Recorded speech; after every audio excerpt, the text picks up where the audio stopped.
It showed that blood transfusion is associated with adverse outcomes.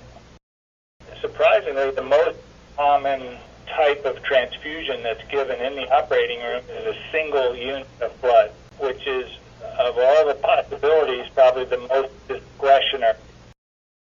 Transfusion of a single unit of blood in the operating room is associated with adverse outcomes, primarily infectious outcomes and pneumonia.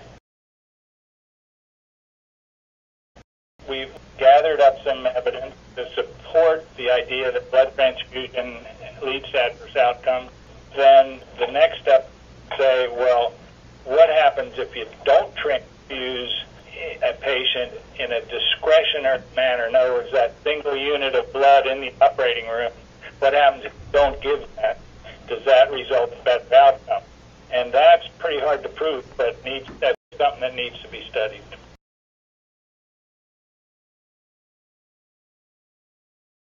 Transfusion is associated with infectious outcomes, pneumonia, wound infections, sepsis, and that suggests a mechanism. In other words, maybe, so it's pretty well known that blood transfusion is immunosuppressive.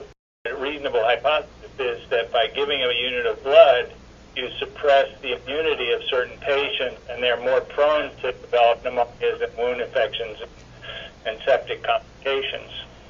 That's, again, a good hypothesis, but needs to be proven, needs to be shown.